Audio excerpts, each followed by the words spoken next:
Morning. If you have your Bibles, just leave them in 2 Corinthians, we're both messing it up. 2 Chronicles, chapter 20. We're going to focus in the end of 22, 23, 24, and we're going to talk about Joash. I wanted to give a thanks to the congregation, both to the elders and the congregation as a whole, and individually for all the people who supported us in going to Peru.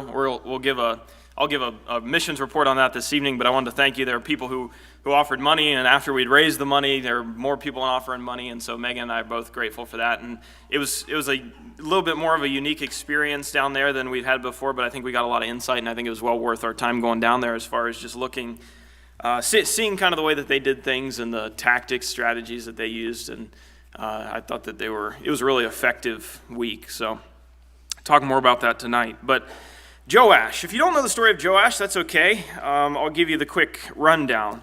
2 Chronicles chapter 22, 23, he's also mentioned in the books of the Kings where there's some more detail given about him, but we're going to focus in 2 Chronicles. So in chapter 21, there's a king named Joram, and this is kings of Judah, so the southern kingdom. King named Joram, and he dies, and he is not pleasing to God. And then there's another guy who comes in named Ahaziah, and he is also not very pleasing to God, not very good kings. And so both of them pass away through various different means of their end. And in chapter 22, we're introduced to Ahaziah, and Ahaziah dies, and his mother, Athaliah, is kind of the next in line. And so she decides that she's really going to make herself the next in line, and so she's going to kill all the heirs of the throne of Judah. And if she does that, then she gets to stay in power. And so that's what she does. She kills every one of the heirs of the kings, and so there's no one to sit on the throne. But, as Matt just read for us, in verses 10 through 12, we find out that Jehoshabeth, the daughter of the king, took Joash, who was only a baby at that time, and she hid him in the house of the Lord, and she saved him. And so what we have is we have this evil queen reigning on the throne. We have the heir hidden away somewhere, waiting for his day to take the throne. Kind of sounds like a movie. So 6 years he stays in the house of the Lord, and he's hidden there, and he's watched over by Jehoiada, who is one of the priests, and he kind of becomes a main character, a main influence in the life of Joash. 6 years, and then in chapter 23, verse 1, it says, "But in the 7th year, Jehoiada took courage, and he entered into a covenant with the commanders of hundreds." And so what he does is he says, it's finally time for the king to be revealed. We've been under the tyranny of this wicked woman for all this time, and she's done nothing good for our nation. She's dragged us into idolatry. She hasn't reformed the nation for God. Time to dethrone her. So he brings out the king, and he aligns himself with the military leaders, and the military leaders decide, we're going to get rid of this woman. And so that's what they do. The king is brought out. He is lifted up to the people as this is the person who deserves to be sitting on the throne. And then Athaliah comes, and she tears her clothes, and she throws a fit, basically, and they put her to death. And that's the end of her. And so after this, Joash takes the throne. He's 7 years old. So probably not the most competent leader at 7 years old, but he's under the influence of Jehoiada, and he kind of is assisting him in making the decisions of the kingdom. And this goes on for several years, and actually chapter 23, really the entire thing, and a lot of chapter 24 is really a discussion of all the good that Joash does for the people. He repairs the temple. He kind of tries to bring back the old law and restore the old law that's been forgotten about for so long. And then in verse 15, look at verse 15 of chapter 24. "But Jehoiada, the priest, grew old and full of days and died. And he was 130 years old at his death. And they buried him in the city of David among the kings because he had done good in Israel and towards God and his house." So Jehoiada, the godly influence over Joash, has passed away at a very, very old age. And verse 17, "Now after the death of Jehoiada, the princes of Judah came and paid homage to the king. And then the king listened to them, and they abandoned the house of the Lord and the God of their fathers and served the Asherim and the idols, and wrath came upon Judah and Jerusalem for this guilt of theirs. Yet he sent prophets among them to bring them back to the Lord. These testified against them, but they would not pay attention. If you read the rest of the story of Joash, it goes from this very promising beginning to this very, very sad end. And it's probably one of the saddest stories in the Old Testament. You have so much hope for this individual, so much hope that he's going to turn out to finally be a good king in Judah, which they need so desperately. And the story ends in the way that you don't want it to end. He basically abandons everything that he had been taught. And it's that life that I want to examine in the lesson this morning. I want you to think very introspectively with this lesson. I think this is a lesson that is very easy to think about everybody who needs this lesson, except for yourself, right? It's very easy to think, I know who this lesson is directed to, or this is the person that really needs to hear this lesson. But I really think it's extraordinarily important to look introspectively as we look at this theme that runs through his life, because this is a theme that can exist in a lot of our lives, but that we're often very blind to, I think. And it's hard to see it in ourselves. And so before you look at anybody else, look at yourself as we study through this text. 6 years. He has one of the most promising and he has one of the most advantaged opportunities to live a great life. And his story ends up like this. But let's look at the beginning here. Because of the excellent start that was given to Joash, he did what was right in the eyes of the Lord all the days of Jehoiada. And while God's man had an influence on Joash, he steered him in the right direction. And Joash consulted him on all the important matters of the kingdom, and Jehoiada gave him good advice, and everything was going well. And Jehoiada formed Joash kind of like clay. He shaped him, he guided him, he formed him into a useful vessel for the Lord and for the nation. And notice this also, that not only did Joash do what was right in the sight of the Lord, but he also did what was right in the sight of godly people who lived with him in his nation. Right? And so there were no doubt people who said, they looked out and they said to each other and they thought to themselves, what a fine godly king we have. This is what we really need. This kid is really got it together. And they probably thought, this young man has really turned into someone who loves God, and he's just a great young man. And his life seems to us, as we read 23 and some of 24, and it seemed to the people of his time, at least outwardly, to be obedient to Jehovah. And his heart devoted to Jehovah. And he apparently was willing to submit himself and to adopt his position as the servant of God, the king under the greater king, at least for a while. And this was not for a short period of time. And I think that's important to notice. It's not for a short period of time. So Jehoiada lives to be 130 years old. He's way old by the time he dies. And so he gets a hold of Joash from the time of his infancy. And so the text seems to allude that there's at least several decades in which Joash is under the influence of Jehoiada. Joash reigns for 40 years in Israel. So it seems like a significant number of those years was under the guidance of Jehoiada. And so this was not a short time. I think we all know people who can reform their lives for a short period of time. They can look at their lives, maybe they're in a messy situation or they're not where they want to be, and they reform their life and they do it for a short period of time, but eventually what happens? A lot of times they go back into their old habits, right? And the reform that everyone kind of saw in them for a while fizzles out, and they become less devoted once their life kind of gets back on track, and they go back to the old life that they were living in. But Joash did this for probably several decades, and people would have looked at him for several decades and thought, this is really a man of God.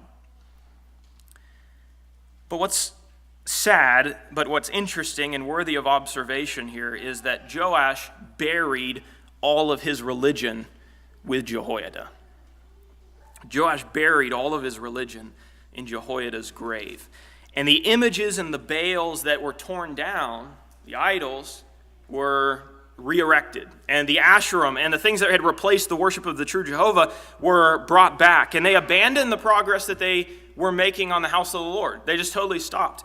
As if this was never something that his heart was truly in. And this was because of the influence of the princes and the other people who came and paid homage to him and obviously convinced him to go in a different direction. And the one who seemed to be so zealous as a servant of God now gave himself up to this pathetic existence of worshiping phony gods. You know, as a side note, what sense does it make to worship something that you tore down earlier in your life? I mean, if you can tear it down earlier in your life, why would you re-erect it and then worship it later? If its existence is dependent on your will for it to exist, it doesn't make a whole lot of sense to worship it. But anyway, key observation here. Joash was lacking internal godly principle and conviction. And it's on this point that I really want to warn myself, and I want to warn you as kind of the object of this lesson, that something that we need to take in and really make sure that introspectively we're looking at this. Do not be satisfied with the practice of religion without the principle of religion. And do not be satisfied with the practice of godly externals without the internalization of God. I think that's a trap that's very easy to fall into. You know, for those of us who have been studying for Bible Bowl, I included myself. I haven't been studying for Bible Bowl. But for those of you who have been studying for Bible Bowl, it's on the book of Matthew. And Matthew's the first gospel as we open up the New Testament, and this is exactly what Jesus is after as he begins his discourse with the people and his teaching with the people, especially in the Sermon on the Mount. Do not have the externals of religion without the internals, without a true love and a true satisfaction in God, because it's not going to work, because there were people all around Jesus at that time who were in that circumstance. The Sermon on the Mount is all about your heart needs to be right. It's no longer just about the externals of religion, kind of doing the right thing on the outside so that everybody can see, but it's about what goes on in your heart. And it's what goes on in your heart that ultimately dictates who you are. It is not sufficient to have a holy ritual. We need to have a holy heart. And if this change hasn't happened in someone,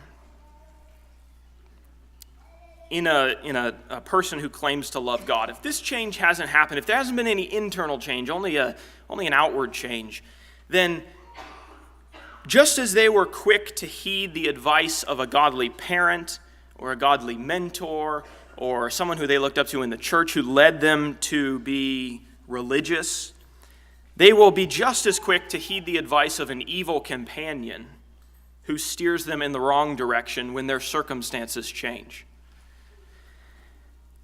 And I think we've all known people like this. They were diligent in going up to the house of the Lord to worship. They were diligent maybe in their prayer or praying publicly or in Bible reading or in some kind of assistance for the work of the church. And they were involved in all kinds of service for the Lord. And they were living, at least outwardly, admirable and useful lives in the kingdom of God. At least that's the way that it appeared.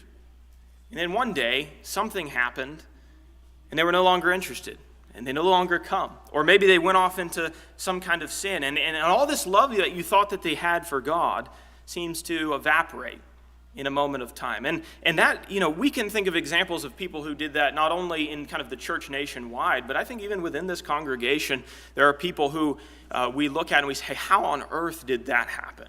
How on earth did that person who was a leader or who was an influencer, who was a minister, who was a deacon, or who was maybe just a Bible class teacher, how on earth did they go from years and years of service to God to a total abandonment of everything that they claim to believe and profess? And I think this story gives us some insight into how that happens. Notice too that to a point we discussed a little bit already, but notice that Joash was very zealous for the externals of religion. He did not shirk his responsibility for the externals of religion. Joash decided to repair the temple. He turned the people's hearts towards God. It's undeniable that he had a good influence on the people that he was over. And he had a responsibility as the king to protect and to provide for. And I think this is important as well. as we think about ourselves, it is not enough to have the externals. It's not enough just to have correct acts of worship or correct logical arguments or to know where to find all the verses or to be able to quote Jesus or to attend worship 3 times a week. Or it's not just enough to preach a good sermon and have everybody tell you did a good job at the end or to write a book about religion if our hearts are not transformed by the internalization of proper love and proper respect and fear and reverence for God. I heard a preacher say one time, it is much easier to build a temple for God than to be a temple for God. And that's what the New Testament calls us to do, to be that temple, not just to build on the outside. It is easier to have zeal for building churches than for reforming our lives from the inside. And it's easier to go perform some act of service in the name of the Lord. Maybe for a day, maybe for a week, maybe for a month, and do that thing to completion. It's easier to do that than it is for us to fight the battle on the inside day after day. Day after day, fighting to kill sin, mortifying the flesh, dying to ourselves and living for Christ. That's an everyday thing, reforming through the help of the Spirit, the Father, the Son, our hearts in a direction that makes us look more like Jesus. It's harder to do that than to perform the externals of religion. But the externals mean nothing unless the inside is correct. I think it's especially dangerous because it's easy to become content with the approval of other people in your own religion. It's easy to feel like your life is in order when people come up to you and they say, what a godly example you are. You know, what a great young man or older man or younger woman or older woman you are. What an example you are for the church. It's easy to say, well, people look at me and they think that I'm a godly person. And to become content with people's satisfaction in your faith. And what do people see? Well, they see the externals. They can't see what's inside to a large degree. But Jesus says it's what's on the inside that matters, and a lot of times we become satisfied and content with the approval of people rather than raising ourselves up to the higher standard, the standard that Jesus is preaching in Matthew, and asking, but is God satisfied with where these externals flow from and what's fueling them here and what's really motivating them? That acknowledgement from men plays into the next point as well, and that's that we should notice that Joash's religious service was not without benefit to those who are around him. And I mentioned this before, but Joash influenced other people for good. He stopped the idol worship for years. He spent time rebuilding the temple and restoring the worship that was there. And as long as Jehoiada was alive, everything seemed to go well. And just because your religion is a benefit to other people doesn't necessarily mean that everything inside of you is correct. You know, you think about men there's so many men, and think about men who have had just tremendous impact on the church, have been a tremendous blessing to the church, and then absolutely gave it all up. You know, Rubel Shelley is always the guy who gets picked on, but he's the guy who always comes to mind. But that kind of pattern, a man who works so hard, and I've read Rubel Shelley's early stuff, and it's tremendous. And then he totally decides, I don't really want anything to do with this any longer. I'm going to go off and kind of do my own thing. But so many people look to him, and so many people look to other people and are greatly encouraged by their example. And they say, what a godly man this is. But it didn't mean necessarily that everything that was going on inside of his heart was on track with the way that God wanted it to be. And so that cannot be the measure of our faith and of our godliness. You see, all Joash had done, I keep wanting to say Josiah, all Joash had done was to give his heart to Jehoiada. He did not give his heart to Jehovah. And there is a tremendous difference in those two things. It is easy to be outwardly religious by giving your heart to your mother, to your father, to your mentor, to your elders, to your youth group. It's easy to do that. But religion that is taken up to please the creature is not going to please the Creator. I think there's an application for the church here as well as we think about, I'm kind of coming out of a younger generation. I'm 28, which is old, I guess, to some people now, but 28, and I'm kind of coming out of this younger generation. There's always this question when you're young and kind of surrounding the people that I grew up with and just youth as a whole as we look at the great picture of the church across the world, really. And the question is, are we retaining young people? What's happening, right? Because the statistics are always bearing out the same idea, the same theme, and that is that we're losing more and more young people as time goes on. And why is it that we're losing them? And, how is it? Because we're looking at Joash. How is it that someone can grow up in the church, have all of the trappings of an individual who's going to grow up and be a tremendously faithful individual in the church? He participates in worship, goes out and does service for others, is a good Bible student, is in love seemingly with God, and then they leave the house and they walk away. How does that happen? And how do we prevent it from happening? And I think Joash reveals the heart condition of many of the people who do that. And I'm no parent, and I'm not going to tell you how to parent. We're just going to make application from the text. But you look at this. I was talking to my dad the other day about conversion. And there are people who don't grow up in the church. I grew up in the church, but there are people who don't grow up in the church. And they're introduced first to the world and all the things that the world has to offer. All the pleasures, all the joys, all the things that people say materialism and whatever else can offer you. And their conversion process goes like this. Someone, hopefully, comes up to them with the gospel and says, look at Jesus. This is a greater treasure than anything that you've ever been offered in the world. And they have a decision to make there. And their heart has to make a decision about what do I truly value and what do I truly treasure. And hopefully, they see Jesus, they see the beauty of Jesus, they become unsatisfied with the things that the world offers, and they say, I am going to make Jesus the treasure of my heart because he offers me something that the world never has. And that's how people are converted out of the world. For those of us who grow up in the church, I think it's just kind of reversed. We are offered Jesus first, right? And we're often sheltered from a lot of the things of the world, which is good. We're offered Jesus first. He's placed in front of us. And unless Jesus becomes the treasure of our hearts, we are not going to hold on to him in the day of temptation.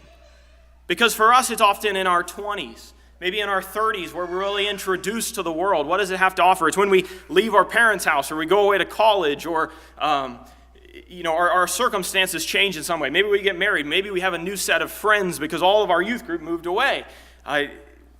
It's when we're introduced to the world and what the world offers that the same question arises. And the question is, what is the treasure of our heart?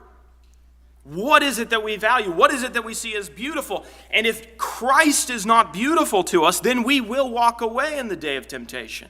Because what does Jesus say? Where your treasure is, there will your heart be also.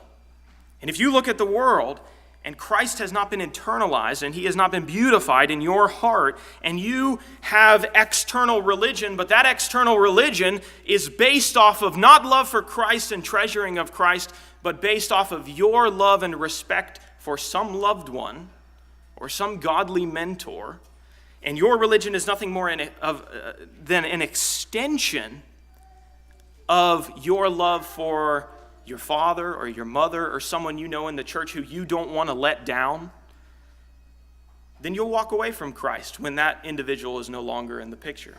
Just like Jehoiada, when he dies, Joash walks away because Joash's heart had been given to Jehoiada, not to Jehovah. And the same is the decision that we have to make. And this personal willingness to submit yourself to religion can exist in a person without any real love for God and without any real love for Christ. And I think that's a very scary thing sometimes. You can meet with the people of God and not be one of the people of God. You can turn your back on sin. Let me rephrase that. I don't want that to be misunderstood. You can meet with the people of God without having any love for your heart, love in your heart for the things that the people of God respect and love. You can turn your back on sin because your mother would be disappointed if you didn't. Not because you're disgusted by sin, because God is disgusted by sin. You can have all of the externals of religion because your father's affections are tied to that religion. And you know that to make him proud, you need to participate in these things. And so your religion is because you love your father rather than because you love the Lord Jesus. You can sing without worshiping. You can delight in God. Or you can study without delighting in God. You can pray without talking to God. You can confess without sincerely believing what you are confessing. And you can be baptized not because you feel a desperate need for the salvation of Christ and his grace that we are brought into through baptism, but because you're 13, you're 14 years old, and all your friends have been baptized, and you kind of feel that this is something I need to do, and people are expecting this from me. Christ is not your treasure. And if he is not, and if there is a person there, or an individual there, or an organization there that is your treasure, when you're offered something other than Christ, then you will follow that instead. And in the day of temptation, your faith will not stand because Christ is not made beautiful to you. And in doing all these things, we may have a great impact on people, even for good. People may be blessed in their walk with Christ because of the way that we act. And we can continue in that for years and years and years. I don't think that's a problem that's exclusive to young people, right? I think that may be where it begins for a lot of people, but I don't think that's exclusive for just a younger generation. I think there are many, many people, even in the church today, who are here not because they love Christ, but because they love their parents, or they love a mentor, or they love their youth group, and they would disappoint people if they weren't here. They would disappoint people if they didn't have some kind of a semblance of external religion. And you cannot sustain faith in Christ or have the faith that Christ asks you to have if that is the treasure of your heart. Many people are like Joash. I have been like Joash in my past. Looking back and kind of seeing with clarity some of my past. I've done that before for periods of time. Where rebellion and sin are kept in check for a while, not because of the Spirit of God and his assistance and your walk with him, but by a continuing presence of some godly influence. Mother, father, Christian college, youth group. Maybe it's your adult friends. Maybe it's your wife or your spouse who wants you to be religious, and so to keep her happy, you show up every once in a while. And we absolutely must be careful not to mix those two things up, because that's where I think the tremendous danger is. We can look at people and we can observe them to be godly, but we need to understand the motivations of our heart, and we need to look hard into our hearts as well to ask ourselves, why am I here? Why do I do the things that I do? What is the fuel that is powering my religion? We cannot mix up a love for an individual that leads us to a godly life and a love for Christ that leads us to God. Where am I in my notes? And again, I would just say as we kind of close down here, that this is the story that Joash pictures for us. And it feels so far removed from us because a lot of times, we look at the Old Testament, you say, he's a king, I can't really relate to him. But this is a big picture of a problem that exists in the church, and we have to look introspectively. And again, we know these people. We know people who have done this. We know it's possible. We know that it happens. We know that the devil works underneath people's external religion a lot of times in order to uproot them from where they are and to destroy them. And if we could prophesy, which we can't, but if we could know who those people were, and if we could look at somebody who looked on the outside to be just a tremendous Christian, and someone was to come up to them and say, in 10 years, you will fall away from the church, you will abandon everything that you have loved and known, and you will abandon Christ, and you will not come back. People would be furious at us. They would say, no way. I have observed him for decades. No way he will do that. No way she will do that. But we know that for some people, even some people here, that's true. Even people in the past that we've known, that we've been very close to, that's true. And this is the way that the devil works in order to make that happen. It has to be internalized. Christ has to be in our hearts. It's the only thing that will preserve our faith in the day of temptation. It's essential for us to recognize that there's not a man or a woman who is safe from the most abominable sin until they sincerely yield themselves to Christ. And there is no way for one, and there's not one who is sure that hell is not their destiny until they sincerely come and commit their souls and their heart and their lives and their hands and their work to Jesus and allow Jesus to change them on the inside to become more like him. Kind of a scary application from this text, but I think it's one that we really got to look hard at ourselves and ask these questions. But as we close here, let's look back at our text. I think the saddest thing that Joash does in his life is at the very end of his life. And take a look at verse 20, chapter 24, verse 20. Then the Spirit of God clothed Zechariah, the son of Jehoiada. So this is a prophet. He's being sent to Judah. And notice, his name's Zechariah. He is the son of Jehoiada. He's the son of the man who raised Joash. And he stood above the people and he said to them, "Thus says God, why do you break the commandments of the Lord so that you cannot prosper? Because you have forsaken the Lord, he has forsaken you." But they conspired against him, and by command of the king, they stoned him with stones in the court of the house of the Lord. Thus Joash the king did not remember the kindness that Jehoiada, Zechariah's father, had shown him, but killed his son. And when he was dying, he said, "May the Lord see and avenge."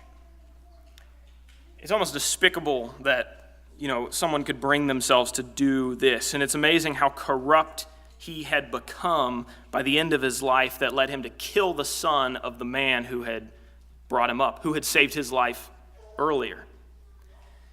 And while you're disgusted at that, let's make the application, because we did the same thing. Think about the one who has blessed us and has given us life and has protected us and who keeps us alive even today. He has sent his son to come and to teach us, to come and to save us, and what did we do with him? We killed him. And so as you look at these individuals and you look at Joash's life and you think, there's nothing there for me, see the parallels between what we've done. But there is a primary difference between the death of Zechariah, Jehoiada's son, and the death of Jesus. You notice what Zechariah says as he's dying. And when he was dying, he said, this is verse 22, "May the Lord see and avenge." Jesus' purpose was very different than the last words of Zechariah. Jesus' last words were, or his message was that he had come to forgive. That God was sending his son. He knew that the fate of his son would be the same as the son of Zechariah, but he sent him to forgive us of the crimes that we would commit against him and had committed against him. And that's the beauty of the gospel. In that, if anything will make you treasure Christ, if anything will break you free of external religion and internalize the beauty of Christ for rock-solid, sustaining faith, it's an observation of Christ and his death.